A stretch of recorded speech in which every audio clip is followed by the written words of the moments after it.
Hello, and welcome to Owning It, the podcast that celebrates the inspiring choices made by women who refuse to simply follow the crowd and chose the road less traveled. I'm your host, Sandhya Thukaram, and in each episode, we'll have real conversations with these incredible women who choose to carve their own path because following just isn't an option. They may not be making headlines, but every one of them is a role model. So join me and let's explore the power of choice and the inspiration it brings right here on Owning It. My guest today is Pallavi Nopany, founder and creative director at Pallavi Nopany. Pallavi is the one person I know who no one can, no matter how they try, stereotype into a box. This intrepid friend of mine has journeyed from being an entrepreneur with a job at Infosys to running her own company, helping organizations evolve their brands with her creative genius.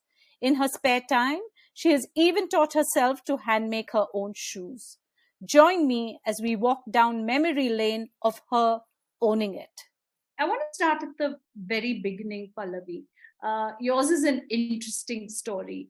How does one go from being the quintessential software engineer at Infosys to being an entrepreneur creating brands? Take me back to that point.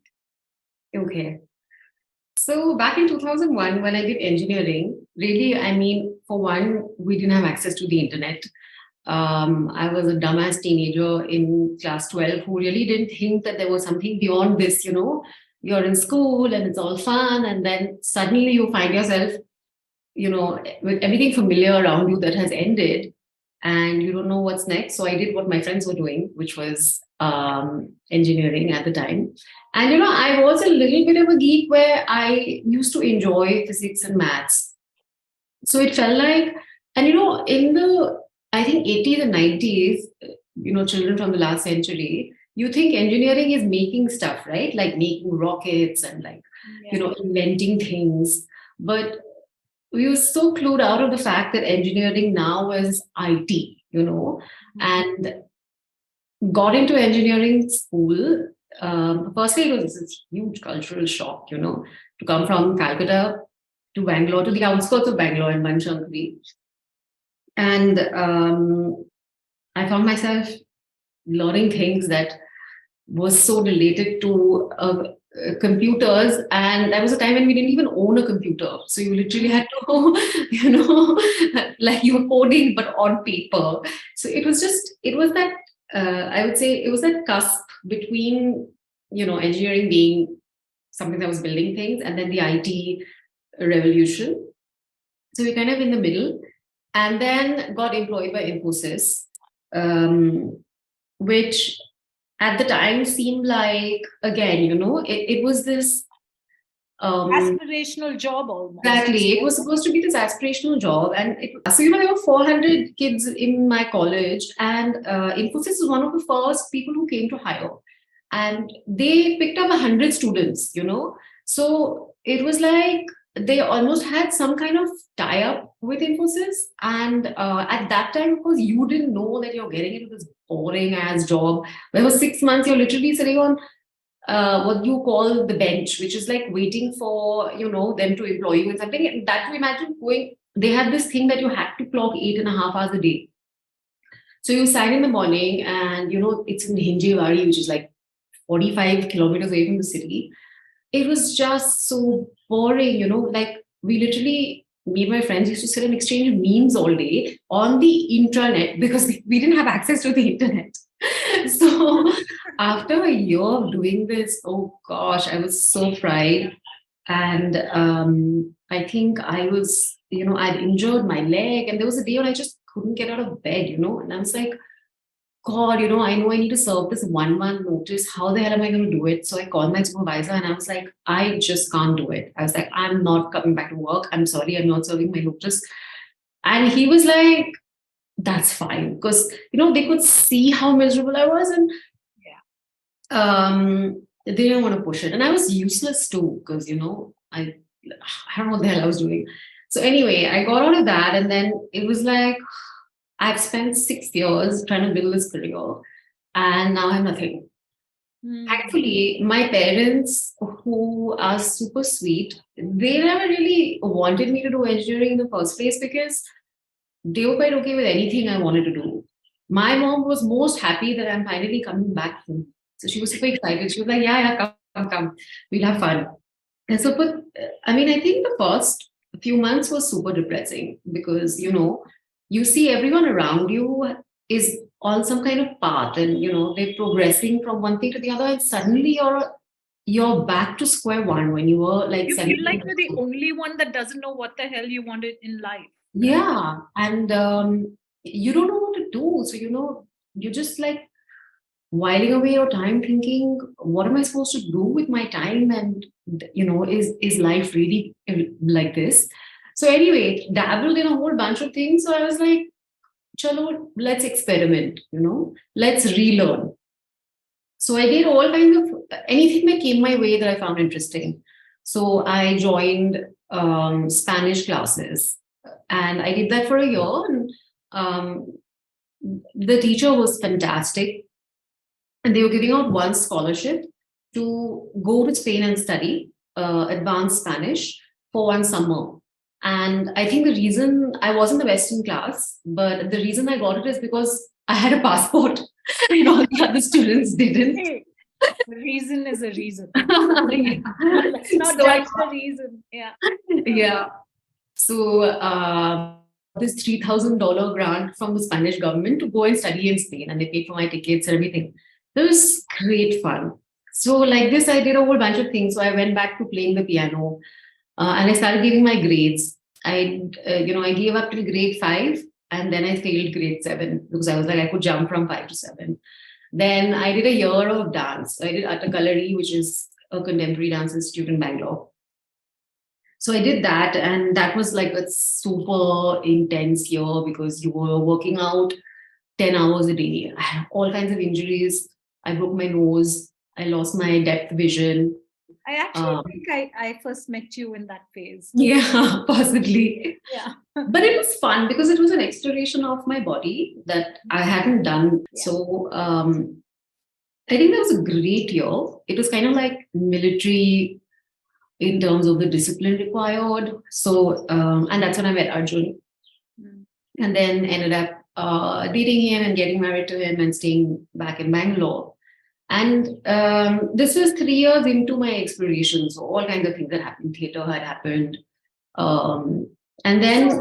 So at this point, you've moved from quitting a job to wondering what the hell to exploring. And so your mind space is good at this point. Yeah, it's good. Yeah, because I kind of did a deep dive into, so almost like structure the curriculum for myself with the things that I enjoyed. So my day was still very full. So, and of course with Atakalari, it was like a full-time thing. So really you had no time for anything else. So then Atakalari got over, I got married to Arjun. We were living in this little apartment on Lavelle Road. And I happened to meet a friend on a flight who said, you're artistically inclined. And I had been studying art. But everybody in Calcutta studies art. It's really not a big deal. And my mom is an artist. They come from a family who appreciate art. So I'd been going to art classes since I was 4 years old. But of course, it never occurred to me that this could be anything professional. Because for one, in school, firstly, if you didn't take up science, you were like one of the dumb kids. Dumb ones. Yeah. And if you took up art, or like you were lost cause. Yeah. Yeah, it was like do you even know how to read? So I never ever considered that this could be anything. But so it was always, if there was this perception that the hardest path is the most righteous path. So this friend of mine was like, you were trying everything under the sun, try this also. There's a creative agency 3 houses down from where you are. Why don't you go? Right? I mean, I think it was earlier the ad agency. No, they used to be called Creative Connections or something. I don't remember now. They've rebranded something else. Yeah, and I was like, okay, and I went and applied for an internship, and I got this internship for 3 months, and I learned all the softwares in those 3 months. And I knew a little bit because my mom had studied digital art. So she had taught me like the basics of Photoshop and learning how to use a Wacom and all that. So I had seen it and I had gotten a little bit of experience in it and done some, in one of my random jobs, which was working with a dance studio. They were like, do this graphics work for us. So I had dabbled in it. In fact, that's another funny story where in that dance studio, there was Diana, who was one of the partners in the firm. And she was like a born again Christian. And she had this vision that only I could create a poster for their next festival. She said, Jesus came and told me that, you would create the poster. And I'm thinking, how am I supposed to argue with Jesus? So I better. So you created the poster. So I better figure this out. So I divine intervention, if there was one, right? Figured it out and, again, learned some things in the process. So yeah, then this internship happened and I was like, all the things that I've learned so far, I'm able to apply it here. So learning the tools, you can learn the tools. You can learn the tools online, which is what I did. So it felt like something that could stick. And then after 3 months of internship, I felt like I was ready and I started doing projects on my own. One client of mine, Rudra Chatterjee, who was still a client, he had posted on Facebook that he was looking for somebody to design his corporate brochure. And Arjun was like, yeah, my wife is a graphic designer. So we got in touch and I said, look, I don't know what I'm doing. So I'm not going to charge you because really it's my first job. And he said, no, you must. Like you need pig in a sense. Yeah. So he was like, no, I will not work with you unless you charge me. So, he forced me to make it a professional engagement and kind of learn on the job. And this corporate brochure took, I think, 1.5 years to do because he kept adding detail. And it ended up being, like, even though it was my first project, I'm still so proud of it because of the boundaries that we pushed. So it became this really personal, almost like a little personal booklet where he talks about his grandfather, etc., and not at all corporate-y and cold, So got pushed into it and kept learning, kept doing whatever projects came my way. And about 5 years in, I found myself to be a graphic designer. So you're a graphic designer, but then there's that conscious shift to being an entrepreneur. Exactly. It happens at some point. So I want to talk about that shift. When do you decide that, hey, this is not just about gig work? Yeah. This is now something I'm going to build a career with. So again, I wasn't part of the community, right? So I hadn't studied design. I didn't know how to deal with clients. I had no idea how to make contracts. I didn't know what to include as deliverables, in a branding piece or in a publication piece. And I knew that I needed guidance. So I was actively seeking a solution when I went for this watercolor workshop, and it was an 8-hour long workshop. And I don't have that kind of attention span. In 2 hours, I was bored and doodling and doing some rubbish. But there was another girl in class called Bakula. And she introduced herself as a graphic designer, a packaging designer, actually. And she studied at Pratt, which is one of the big graphic design institutes in New York. And she'd worked with Ralph Lauren. And I was like, I want to learn from her. So I just randomly approached her and said, I want to partner with you. And she was like, who the hell are you? She's like the weirdest girl in class, suddenly comes out of it. So she was obviously not very receptive to that, but she was like, you know what? I'm okay to try out a project with you. And I brought the project, it was Anand Sweets. So I said, this is my client, it's my project, let's do it together. And of course, she had nothing to lose. So we did it together and we had a blast. It was great fun, we got along like a house on fire. She's as sloppy and lazy as me, like working on her pajamas, in bed. So it turned out to be a great equation. And because she'd been doing it for 15 years, I learned a lot of the business side of things from her. So she created my proposals that I still use today, the invoicing format that I still use today, and also how to structure the deliverables. So, what she told me is that at the moment, and I can be transparent about this, she was like, how are you billing your clients? So I was like, I charge 30,000 for the logo, then like 10,000 for the visiting card, then 10,000 for the letterhead. And she said, don't do that. She said, I charge 1.25 lakhs for a branding project that includes all of this, because the main piece really is cracking the creative input, right? Yeah, once you've cracked that, then applying it to a visiting card or letterhead is not that much extra effort. So that's not the piece that you know that you should be giving an option on. It should be like, I'll do the branding piece for you and I'll give you the stationery whether or not you want it. So there's an idea of how it was applied. So I was like, wow, like nobody tells you these things, in the industry. So I understood, and I still follow that to this day. A lot of people even today come and say, I just want the logo. But I don't do it because I know that it's not going to serve them and it's not going to serve me. So that's how I jumped from being a graphic designer, a freelance graphic designer, to then becoming having a business. Yeah, having a business. Today, you're a well-respected entrepreneur in your space. You have some really amazing clients, and I don't want to sound like a fangirl, but the quality of your work is particularly good. I want you to talk to me about the challenges today as a somewhat seasoned entrepreneur versus the challenges when you started, and also in that, if you can talk about some of the brands you work with and other things. Yeah, I think in the beginning the challenges were more just not knowing how to run systems, right? It was not knowing, not having employee contracts in place, not knowing how to hire, not knowing how to reach out, all of that. So I would say that it was all kind of internal.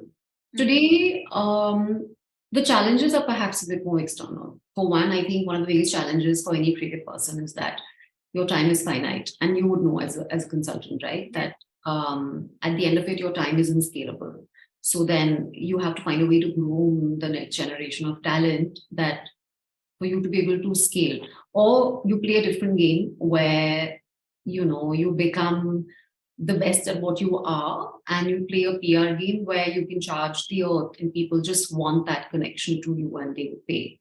So I'm I would say I'm kind of in the middle of these two paths. I haven't quite decided which way I will go. But at the same time, I'm a private person and I don't find myself very excited by the game that one has to play, the PR game that one has to play, which is... To me, that's your catch-22, right? Yeah. I like to touch on that. How do you balance, Pallavi, the creative person, which is really who you are, with the needs of running a business and the entrepreneur? Are you saying that you're discovering that balance or you're giving up on it? What are you thinking? Can we actually it's really unwrap that a bit? I would say that you indirectly helped me solve this piece because you connected me, which I do. And all of last year, I tried to unravel solutions to these kind of blocks. And one thing he told me is that, you don't have to do what other people are doing in terms of being visible. Being a creative person, you can find a creative way of being visible. So then, what part of yourself do you want to showcase? I'm figuring that out, and I realized that it doesn't have to be me physically who has to be present at events. It doesn't have to be my face. Rather, it can be my thoughts, and that I have to be more generous with really sharing where the work comes from. And that has worked really well for me because I think then people know that this is authentic. They feel like they know you, they can trust you more. So how can I be visible is a creative challenge, which I'm solving. The other challenge you and I have spoken about a lot is the talent challenge, right? About the time that you have, and there's only so much of you. Yeah. And of course, you want to hire talent, but then what's that inflection point of maintaining the quality that you're known for? And then having talent and struggling with perhaps not getting that quality. Yeah.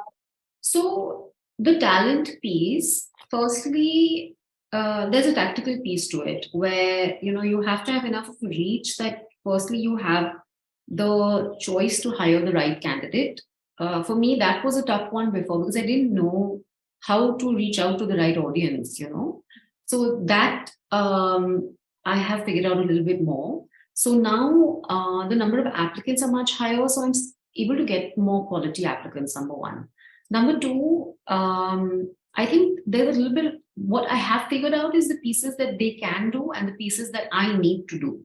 So to kind of reconcile and accept that the creative piece, the thinking piece, thinking outside the box piece has to be done by you. The understanding of the client has to be done by you. But a lot of the application, a lot of the extensions, a lot of the vendor relations, post sort of client management can be done by the team, and that I have to train them to do it because that's the only way you can scale. It's the only way I can scale, and those are things that they can do. So to kind of figure out that what is it that they can do and what is it that I have to do. Why is it that people are coming to me in the first place? So I'm working on that. It's definitely a lot. I have a lot more bandwidth than I did before because of the minute things that I used to get into before that I don't right now, without affecting the output, the quality of the output.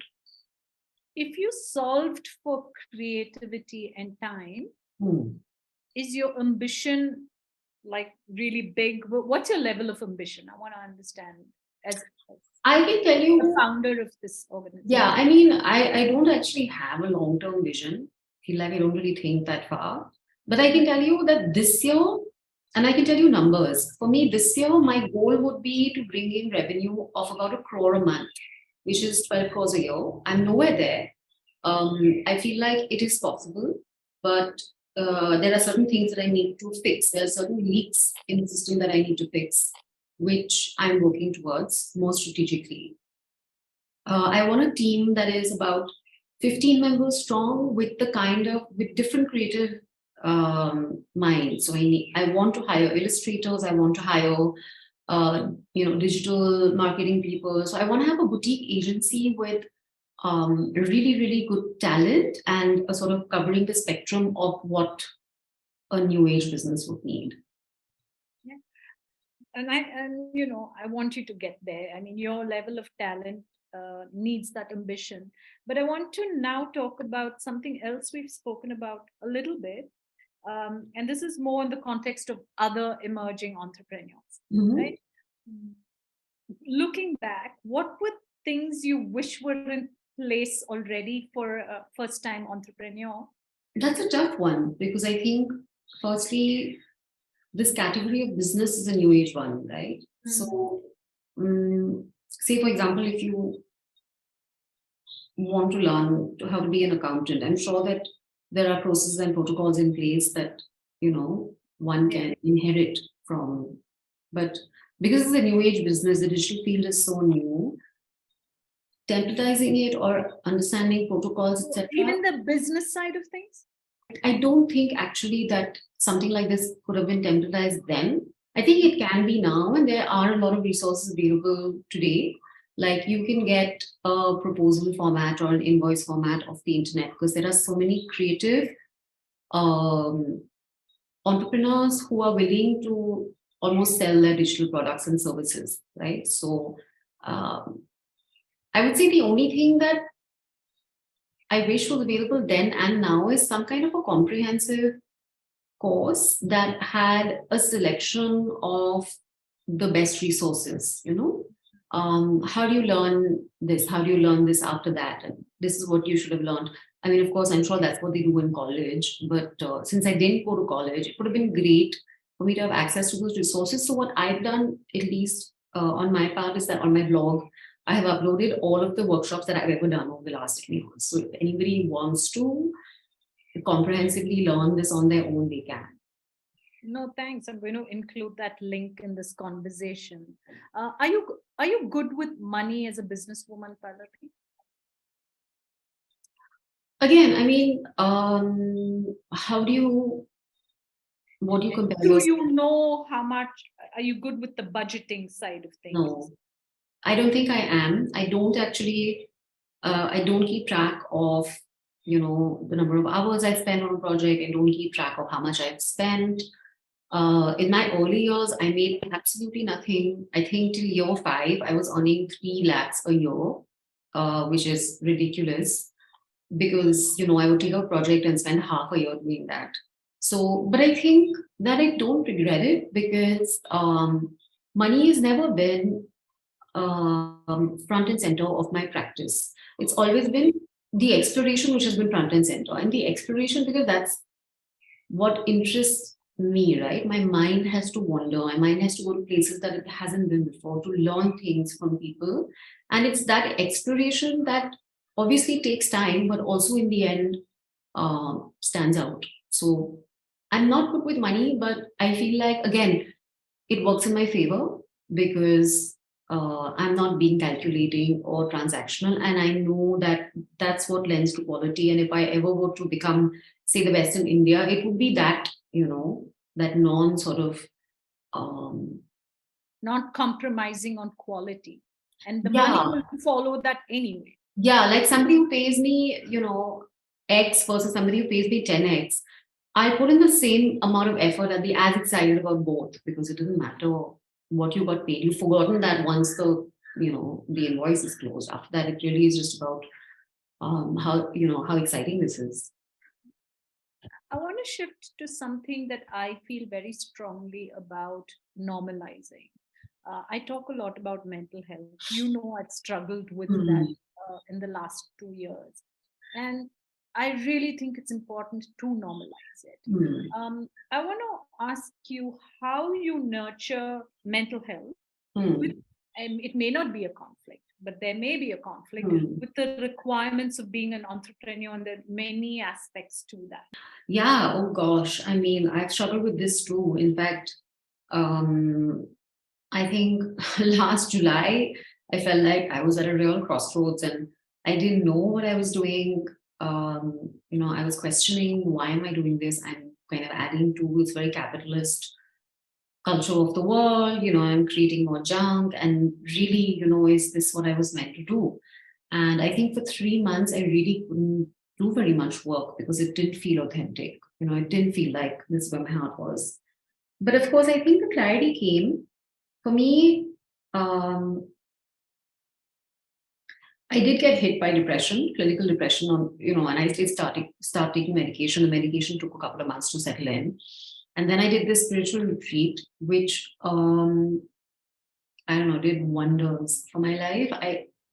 It was like this sort of load that just vanished, and I felt like I could assimilate a little bit more into the world, whereas earlier, oftentimes I felt very lonely, even with a room full of people, there was that feeling of loneliness and longing that was very unexplained. And for me, I think it was a combination of the medication and the spiritual work that really helped me center.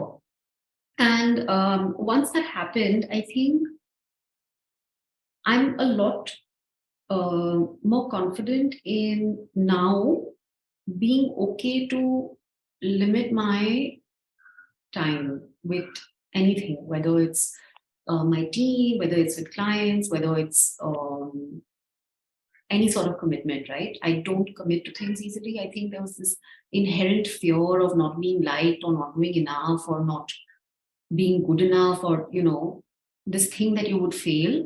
After this whole mental health episode, I feel like I'm actually better off for it because it broke down something in me, but it also gave me this deep sense of self that I was spreading myself very thin earlier. And somewhere, I think it maybe came from a certain insecurity, that people wouldn't like me or that clients would find that this isn't worthwhile signing up with me. But after this whole mental health episode that happened and the spiritual workshop that happened, firstly, I think I developed the need to distance, right? Because I had to distance and realize that, wow, it's okay, the world goes on. And number two, that I didn't need to overcommit, that it was good enough. What I was willing to give was good enough, the energy, the time, the quality. So now I take it easy and, my day. You work on your own terms, and I work on my own terms. During the day, if I want to take a nap, I do. If I want to, uh, I sort of allow myself to work on one thing at a time rather than trying to do five things at a time, which doesn't really work. So, feel like just be a lot more intentional with everything, including my own time and energy now. I think a lot of times we allow the noise of the world to get into our Yeah. space, and then before you know it, you're defined by things that you have no control over, and Yeah. things happen. And why is this whole hustle culture so glorified? What I don't understand. I I don't want to appear busy. I don't want to. I want to say that the reason why I can't make it to this appointment is because I want to nap. It's not because I'm busy. But Pallavi, the hustle culture is a lot of us going through this cycle, right? When you actually break it down, you probably will find that a lot of us are going through the same struggle you That's right. described. And then at one point, it falling apart and having to intentionally change. I just think it will happen in a gradual phase where more people start questioning, is this worth it? Because where it came from and where it is, I think we all contributed to it and we all absorbed it in a sense. And I think the more of us who start questioning it and saying, no, I actually don't want that for me. And making that and leading the way with that, I think will slowly change. It will take some time, but I think it'll change. And I don't want to appear, I don't want to appear, like I don't want to say I'm working hard. If somebody asks me, how has your day been? I just want to say, oh my God, hectic, long day, just because it feels like, busy and productive. Yeah. It's okay to say, I had a cool day. I, watched some TV, I went for a walk, and it's okay to say exactly what you've been through. Yeah, exactly. Because it's been what you've been through. No, I think very early I realized that in my mid-20s. Wow. I woke up one day and said, I couldn't move physically. I couldn't move because I'd committed to something that really didn't feel like me. And it felt so intensely against what I felt. I couldn't move. And consciously, I started making those choices that I will do only what I want, that makes sense to me. And it's not being a rebel. It's not trying to prove a point. It's just, this is what works for me. It may not make sense to anybody else, but and I feel there's so much liberation, because it doesn't mean because you're on this path, there's no other issues and no other challenges. There are enough challenges, existential challenges. But I don't think this should be one of them. So no, I'm more power to you for going on that path. I want to end, Pallavi, with what would you do differently? I know you said perhaps not, and maybe that's going to be your answer. But hindsight being 2020 and where you are and all the wisdom of today, maybe it's about the choice you've made now. Would that have been something you did earlier, or you needed to be here to make that choice? Is there something you would have done differently? I think that I would have found ways to be less isolated. I was isolated without even knowing it, whether it was talking to people about work challenges, whether it was being transparent, whether it was even recognizing that this is how I feel. I would have done that. And then I think everything else would have fallen into place. So if I had just recognized that, you know what, that's actually being isolated. Trying to do it all on your own, trying to figure out how the wheel turns. I mean, those answers are out there. You can talk to people about it, whether how digital marketing works or whether sort of just less ego. I would say that's what I would change. Oh, and that's a good way to end. Thanks, Pallavi. I've been wanting to do this with you for a while. I hope you didn't find it terribly painful. No, it was most enjoyable. Thank you for listening to me rambling. And I'm not at all. You will be surprised how many people will resonate with this. So I'm glad. Okay. Thank you so much, Sandhya. Thank you for joining us on Owning It. With every conversation with women who are taking control of their narrative, I'm constantly inspired. Don't forget to tune in to the next conversation with yet another woman choosing her own path and owning it.